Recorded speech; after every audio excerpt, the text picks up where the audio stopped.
Hi everyone! Thanks to the improvement in Cubase 15 regarding expression maps, I've updated a few of my Audio-Worx Cubase templates. I took this opportunity to standardize the key switches, exactly as I did a while back in my own work templates anyway. So, let's take a look.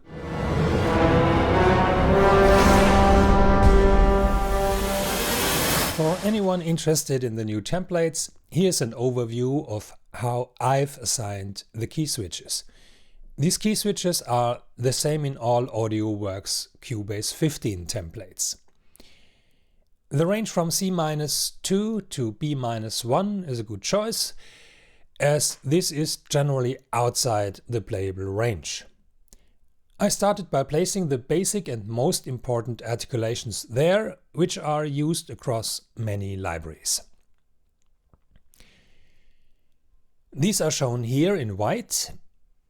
Since I use legato and long in separate tracks, I can assign these articulations to the same key. To make room for everything, you can already see that some keys have been used twice. For example, G-2 is assigned to tremolo for strings and flutter for brass and woodwind instruments, whereas tracks with short articulations use the same key for multi-tongue for brass and woodwind instruments. In addition to this initial selection of standard articulations, there are a number of other articulations for strings, which are shown here in green.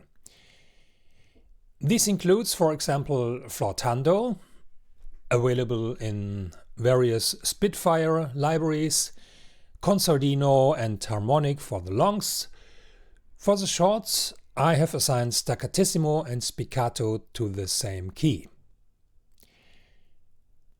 I have also standardized 6 articulations for brass instruments that are used frequently. Commonly used are muted brass, forzando and flutter muted as long articulations, and staccato muted and marcato muted as short articulations, as well for shorts with an additional octave.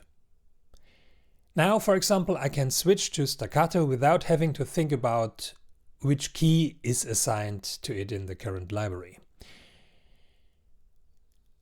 To switch, I made some buttons for that on my touchpad, but I'll show you this in another video.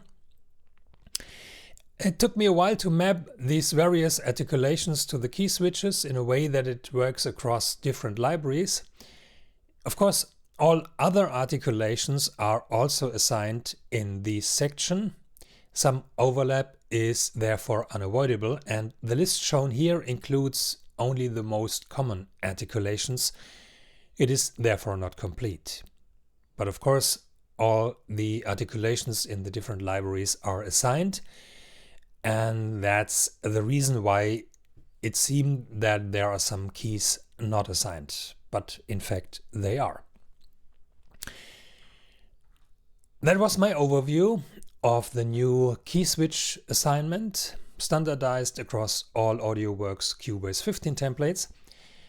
To make sure you don't miss out when new templates are available or become available, feel free to subscribe and turn the notification bell. That's all for today.